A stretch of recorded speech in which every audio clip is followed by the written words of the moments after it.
Hello everyone, my name is Anton Pelcher. I'm an engineer and I've been building fish farms for more than 10 years. It's evident for everyone that a fish farm needs make-up water, and it needs it all the time, despite the fact that not much water is needed. As a RAS fish farm is a closed system, the water supply must be continuous. As a rule, a borehole or any surface water source is suitable for this purpose.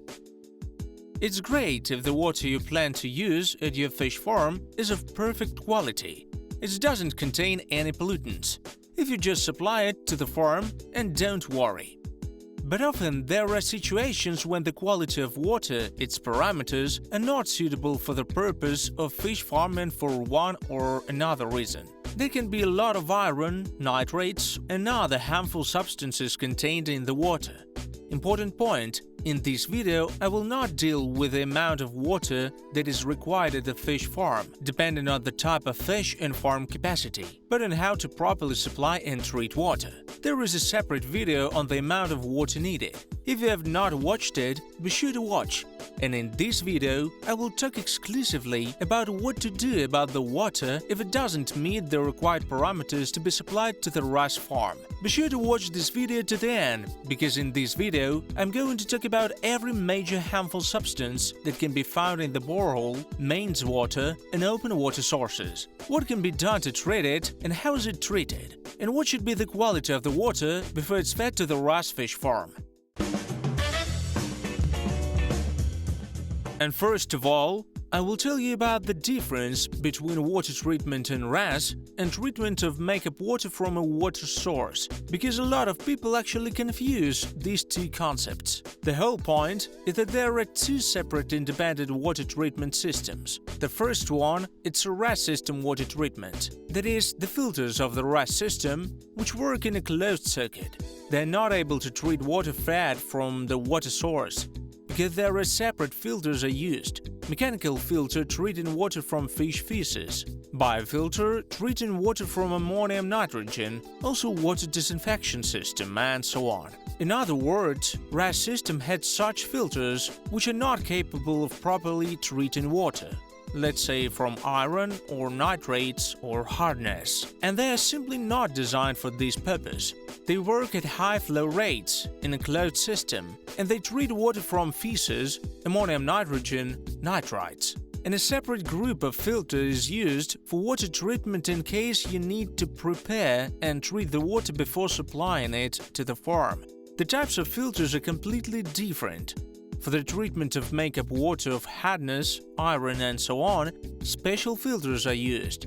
Once again, what can be the water source of a fish farm? The first and the most evident is a borehole. It's the most common option which provides rather clean water. The second source is the central water supply, and the third and less preferable is an open water body, a lake, a river, a well, and so on. So let's start by talking about the pollutants and contaminating substances that can be found in the water from various water sources. And the first one is iron. Everyone knows what iron is, especially those who have some country house, who have their own well. By the way, if you have faced iron-containing water problems and know what it is, press the like button. Iron is found not in all, but surely in many wells. Why is iron dangerous? Iron is really toxic for fish, especially for young fish, because iron bacteria begin to develop on the gills of fish and in general cause death. In other words, it clogs the fish gills. Iron is divided in two categories: total iron and ferrous iron. Total iron maximum allowable concentration is 0.5 to 0.8 mg per liter, and there should be almost no ferrous iron in RAS farm water at all. It's considered that the maximum concentration of 0.05 to 0.1 mg per liter is allowable. How is water treated of the iron? Fortunately, water is treated from the iron quite simply. An aeration column is placed, which is in fact aeration with sedimentation. With intensive aeration of water, iron is oxidized from divalent to trivalent iron, and further can be safely dumped into the sewer. Therefore, if you want to treat water from iron, either buy special filters, deferrizers, which the compressor is connected to, and that are actually an aeration column. You can easily make such an aeration column yourself. Simply weld a tank, a settling tank, and install aeration there. How much does the system treating water from iron cost? Generally, if you compile prices from the internet, the average treatment system for 2 cubic meters per hour, which is enough for a small farm, costs around $800 to $900 US. The next thing is water hardness. Hardness is also one of the most common harmful substances that can be found in either well water or tap water. Indeed, often the main water in many cities is hard. Most of you understand what hardness is. When you boil water in a kettle, and such a gray scale forms on its inner walls, which gradually grows and can cause breakdown of any household appliances. So, hardness is also undesirable in RAS. The water should not be too soft on the one hand, because soft water has little buffering capacity, and it's also generally not good for growing fish. And water that is too hard causes extra strain on the kidneys of the fish, and is also bad for the equipment. Well, just like in the case of an electric kettle, water hardness can also make harm to the drum filter or other RAS equipment. What's the allowed concentration? Between 2 and 10 degrees on the hardness scale. This is the normal range for your fish farm water quality. How is water treated from hardness salts? Such water treatment system is also quite simple. The system is called the water softener. That is, you install softening filters. Probably many people are familiar with such filters. They work on special salt. The water is passed through the salt comes into contact with the water and due to ion exchange takes away, neutralizes hardness. That's how you soften the water and then supply it to the farm. How much does such a filter cost? Well, based on the prices from the internet, the filter of 2 cubic meters per hour costs from $900 to $1,100 in my country. Hydrogen sulfide. Hydrogen sulfide is an extremely toxic chemical element. The regulations require that it should not be present at all in the water of a RAS fish farm. As a rule, hydrogen sulfide is contained in the water from a borehole. That is, in many boreholes, it's initially contained in the water. How can you tell? Very easily, just by smelling the water. On the smell, you will immediately recognize the presence of hydrogen sulfide. Such water has the smell of rotten eggs. What are the standard figures? Once again, I emphasize, it must be completely absent in the water of the fish farm. In the presence of hydrogen sulfide, at least in the concentration of 1 mg per liter, the fish respiratory rate immediately decreases, arrhythmia occurs, and fish are unable to assimilate oxygen. And even if fish has undergone toxic influence by hydrogen sulfide in smaller doses, the ability of its resistance to pathogens of various diseases significantly decreases. That actually reduces fish immunity. Therefore, hydrogen sulfide should not be contained in water, but if suddenly you felt that very bad smell of rotten eggs, and the analysis have shown that hydrogen sulfide is contained in the water, then you need simply to degas water. Firstly, the same aeration column as for treating water off iron will do. You simply aerate the water intensively, the gas exchange of the water is restored, and the hydrogen sulfide goes out into the atmosphere. The second, a faster option, is to run the water through a degasser. That is, you put a degasser, water breaks into drops, falls freely in air space, contacts with atmospheric air, and all hydrogen sulfide is removed from the water. So removing it is fortunately quite easy. Ammonium nitrogen, NH3 and NH4. So it's ammonia and ammonium. Together, it's total ammonium nitrogen. Ammonium nitrogen is found wherever there has been some organic matter. For example, in agricultural fields, where various fertilizers are applied. If the organic substances get into any water source, but as a rule, it's either an open water body or a well of the first aquifer, but in extreme case of the second aquifer. If pollutants, fertilizers, something else get there, you will most likely have an excess of ammonium nitrogen contained in the water. What is the maximum permissible concentration? For fry, it's 1 mg per liter. For grow-out fish, 3 to 5 mg per liter. What if the concentration is higher? Probably many people who are familiar with the topic of farming fish in RAS know that ammonium nitrogen, which we constantly remove with the help of RAS filters, should not be contained in the water. More precisely, it should not exceed these parameters, and if it exceeds, at least it will be toxic to fish. At most, fish can die. And what if ammonium nitrogen is already present in the water fed from a borehole or an open water source? In principle, such water can be treated. It can be treated either by special ion exchange filters or with the help of a biofilter like the one used in RAS, because ammonium nitrogen acts as nutrient substances for bacteria. We will not deal with the cost of the biofilter now. Let's try to see how much a standard treatment system costs. Standard system of water treatment from ammonium nitrogen presumes ion exchange filters. By the way, they are complex, combined with the removal of iron and manganese. And such a system costs about $1,000 to $1,300. Nitrites. Nitrites can also be contained in the water, usually together with ammonia, when the water has received some anthropogenic influence. They're derived from ammonium nitrogen. NH4 converts to NO2. Nitrites are more toxic. So the maximum allowable concentrations are 0.1 mg per liter for fry and 0.5 mg per liter for grow-out fish. If fish get toxic exposure to nitrites, they may not actually recover, especially as far as fry is concerned. So it's absolutely necessary to be sure that water containing nitrites will not get into the RAS system. And if it does, then I probably don't know any equipment that would so effectively treat water from nitrites except for the biofilter. Because I personally haven't found any other filter alternatives that would treat water from nitrites so effectively. I guess it's just a rare occurrence. Nitrites are indeed rarely found in makeup water, but nevertheless can exceed allowed concentrations in some water sources. And if you have encountered nitrites in makeup water or know what filters should be used in order to eliminate them, then by all means write it in the comments. Nitrates. Nitrates are derived from nitrites, meaning NO2 in the biofilter are converted into NO3. And that's only at a fish farm. Well, outside the fish farm, nitrates can be in any open water as well as in surface wells. That is the first to second aquifer. Where can nitrates come from? As a rule, they get into with the fertilizers from the fields. Probably each of you knows that fertilizers used to increase the intensity and efficiency of crop cultivation are all based on nitrates.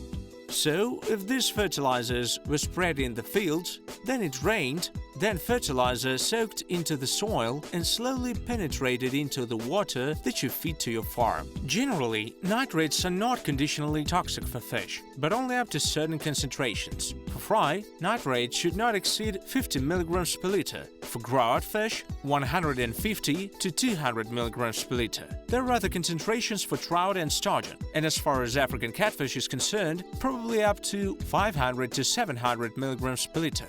So, on the one hand, nitrates are conditionally non-toxic, but on the other hand, if nitrates are contained in high concentrations in makeup water, it turns out that you will have to change your water more often and thus increase the volume of makeup water. Why? Because if the biofilter also produces nitrates, and you will need to flush these nitrates out of the system. When you get water completely treated of nitrates, you flush them out of the system with one volume of water. But if the water initially contained nitrates in high quantities, you need to run a lot more of the water through and discharge it into the sewer to keep the nitrates level in RAS within normal range. If the water that is fed to your farm has 2 to 3 mg of nitrates per liter, even up to 10 or 20, then it's not even worth bothering, probably for providing some additional filters only. But if the water that comes it has the concentration of nitrates from 50 to 200 mg per liter, then the water needs to be treated. There are two ways of treating the water from nitrates. Either denitrification, which is a special process of nitrate reduction to nitrogen gas. The second option is through ion exchange filters. How much does a nitrates removal system cost? There are some denitrifiers, the price of which could be taken as a basis, but there are only some aquarium ones. That's why I'm still considering an ion exchange filter. Ion exchange filter, which would remove nitrates at flow rate of 2 cubic meters per hour, will cost around $1,300. Sulfates. They can be of inorganic origin due to weathering of rocks, as well as of organic, due to various biological wastes entering the water body and other processes taking place inside the water body. Sulfates are conditionally non-toxic for fish. In principle, their normal values are from 10 to 30 mg per liter. There are data that even up to 1000 mg per liter concentration will be non-toxic, but in case of lack of oxygen in the water, sulfates are very quickly converted into sulfides, and sulfides are very toxic to fish. So if your water contains sulfates, make sure to provide plenty of oxygen to RAS water. There is also evidence that sulfates block nitrification processes. If you know anything about this, be sure to post it in the comments because it's a very interesting topic. There is no official information, but nevertheless, it's still being discussed by the farmers and professionals. How to treat water from sulfates? The same softening filters that reduce hardness also treat water from sulfates. Because as a rule, sulfates are a constituent part of the hardness salts. Manganese. Manganese can also be contained in water that is fed from any water source, probably except for the central water supply. Manganese has practically the same effect as iron, and it's also removed by intensive aeration as it's oxidized. However, the manganese standard rate for fish farming is stricter than for iron. Its concentration should not exceed 0.3 mg per liter. Once again, I repeat that manganese is removed quite simply by the same deironing filter, which removes iron from the water. Sodium. It can also be found in the water fed to the farm, although not very often. Its long-term maximum permissible concentration is up to 120 mg per liter. If the dose is exceeded to a large extent, it can cause quite rapid paralysis of fish. Therefore, it's also necessary to monitor the sodium level. How to remove it? It's simple enough. It's removed by means of ion exchange filters, often together with water softening. Potassium. The long-term and maximum permissible concentration of potassium is around 50 mg per liter. And the level of 1000 mg per liter is reached, the fish will die in about 24 hours. Potassium must therefore also be carefully monitored. Potassium is removed by ion exchange filters, like many other harmful substances. Next is chlorine. It's usually present in different forms in makeup water. If we're considering chloride, and it's a form of chlorine, combined chlorine, it's practically not dangerous to fish or to the system. Precisely, free chlorine is dangerous. Where can free chlorine be contained? Well, only in the central water supply, because the top water is chlorinated by the water supplying company. In wells, boreholes and open water bodies, chlorine can almost never be contained. Therefore, if you plan to feed water from the central water supply, be careful as chlorine is always present there, if the water supply company makes use of chlorination. By the way, chlorine is especially dangerous in summertime, for example August, early September, when there is an active rapid blooming of algae in open water bodies, and that's when the water from the central water supply is chlorinated to the maximum. If it's contained in free form at a concentration of 0.2 to 0.3 mg per liter, even for an extended period of time, it's generally not dangerous. But if its concentration goes above this level, it already begins to be toxic to fish. But chlorine is dangerous not only for fish. First of all, it causes problems to the biofilter. I've encountered cases when we didn't understand why the biofilter microflora died, biofilter processes stopped, ammonia level fluctuated. And in such cases, the water was supplied untreated from chlorine. So, it turns out that free chlorine got into the water and immediately depressed all the microflora in the biofilter. Thus be careful. It's better to have no chlorine in RAS at all. How do you remove it? Simple enough. There are two options. Either aeration, which actually saves from many problems, from various gases, iron, manganese, and from chlorine. You just blow off the chlorine and you don't have it in the water anymore. And the second option is using carbon filters. Well, the disadvantage of a carbon filter is that they need to be changed. As a rule, aeration is a simpler option. But if you have a lot of chlorine in the system, then as a second stage, an extra measure, install also a carbon filter. Chlorides. Chlorides are combined chlorine, and their maximum concentration is approximately 350 mg per liter. If exceeded, in principle nothing bad will happen, but the fish may suffer from a deterioration and palatability traits. Therefore, it's not recommended that chlorides exceed maximum allowable concentrations too much, and if the chlorides are even higher and up to 1000 mg per liter, then it can really cause problems to the fish, because at high concentrations they become toxic to fish. They are removed either by ion exchange filters or by ozonation. By the way, ozonation is also a good and useful thing. It actually oxidizes and removes a lot of harmful substances, from organics to pathogens. Next, heavy metals, zinc, nickel, and so on. There are a lot of them in the Mendeleev table, so you can look them up there. As a rule, their presence is not allowed at all, because any heavy metals tend to accumulate in the tissues of fish and actually make it inedible, and sometimes even dangerous when being eaten. Therefore, the maximum permissible concentrations of heavy metals in thousands, 10,000s are permissible, just as a kind of background concentration, but it's better if they are completely absent. There is such a parameter as BOD, or biological oxygen demand. What is that? It's an indirect indication of the presence of organics in the water.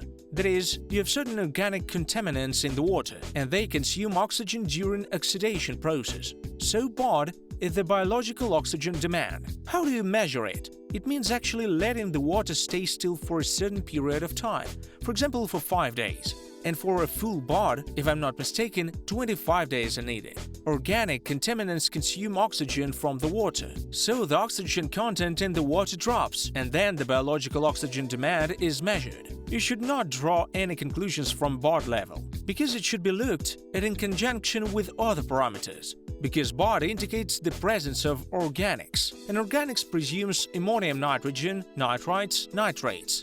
Therefore, BOD is certainly a good and useful parameter, but you should not make a decision based on its value.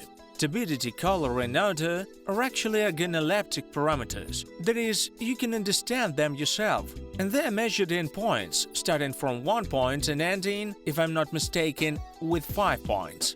Turbidity, color, transparency, odor, and its suspended solids are quite interrelated parameters. Odor, color are measured organoleptically. That is, actually a person smells water and looks at it.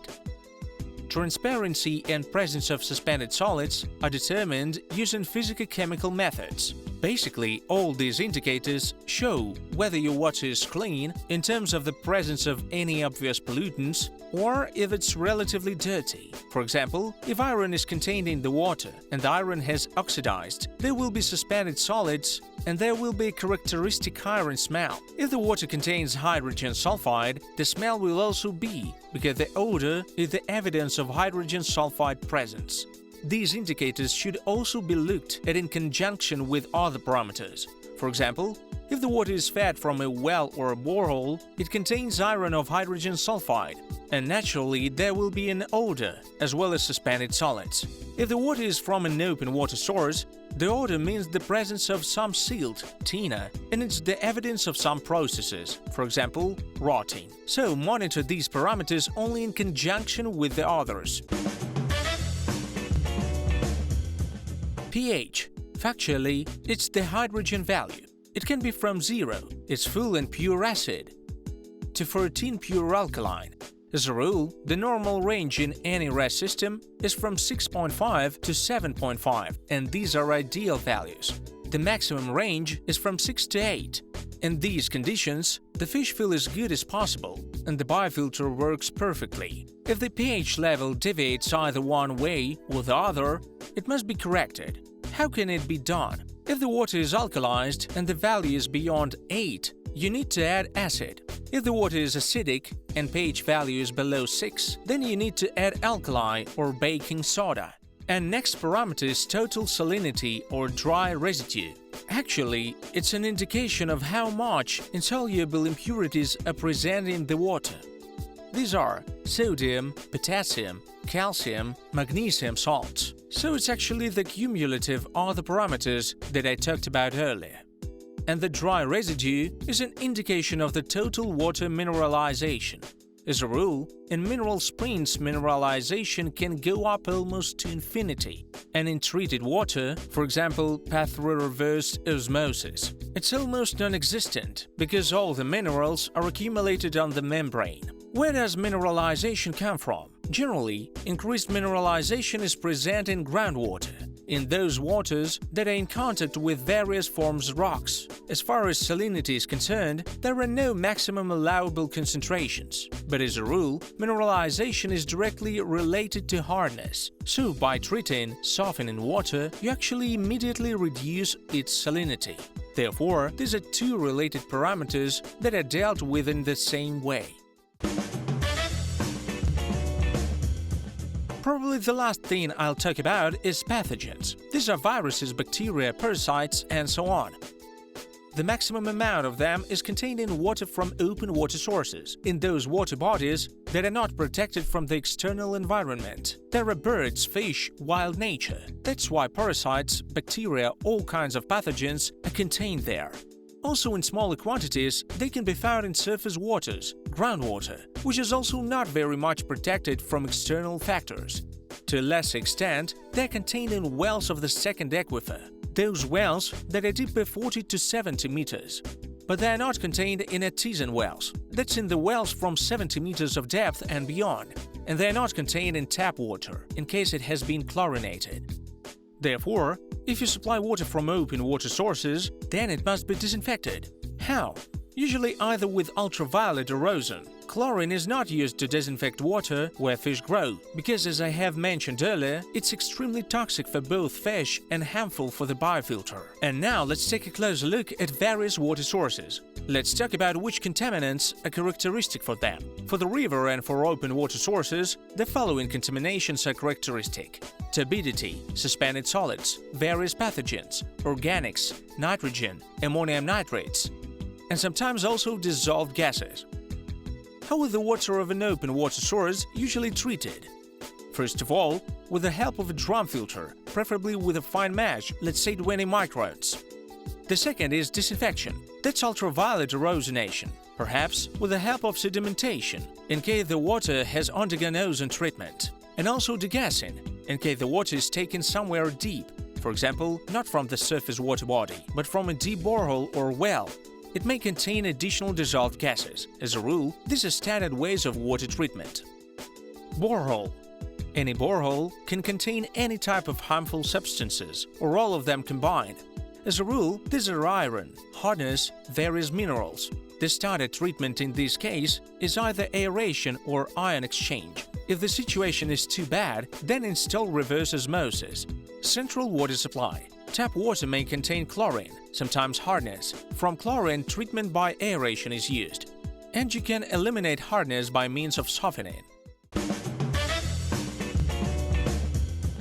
Now let's talk about water treatment system that can purify water from practically any harmful substance. This system is called reverse osmosis. What is the principle of its operation? The filter consists of membranes, very tiny ones, which allow water molecules to pass through but retain everything else: pathogens, various minerals, hardness salts, and all the rest. So, at the output of the reverse osmosis, you have almost distillate water.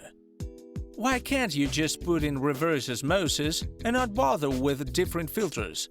There are several factors. The first factor is the price of the installation itself.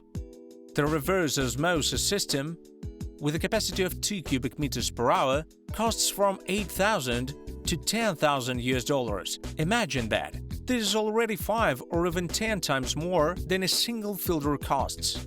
The second is the operating costs. The water will cost money, each cubic meter of water, after it's treated by reverse osmosis, because it uses quite a lot of electricity and it's necessary to change and restore the membranes. Thus, operating a reverse osmosis system also costs money. The third factor is that the output from the reverse osmosis system, you get water which contains almost nothing, and it's so pure that it can't be used in RAS.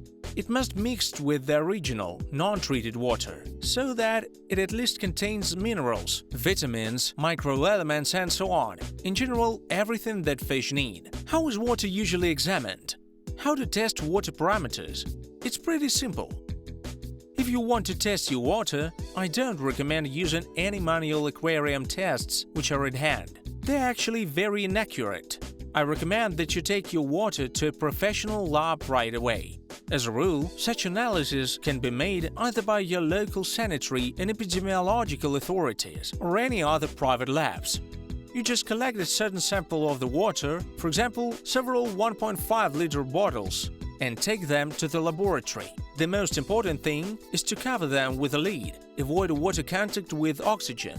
Take them to the laboratory and don't let them stand for a long time. If you take water samples from a borehole, be sure to pump this borehole for several days before taking water for analysis, because stagnant water can have completely different parameters. In principle, I can say that it's the same about any water source. And the last, I have prepared a bonus for you. Following the link in the description to this video, you can download an extended list of water parameters in order for you to check them all. And if you still have questions, you can always send me the results of your water tests. We will see together whether and how it can be treated. I hope you enjoyed watching this video. If so, give it a like and subscribe to my channel. It's Anton Pelcher and my channel about how to grow fish and make good money on it. Bye!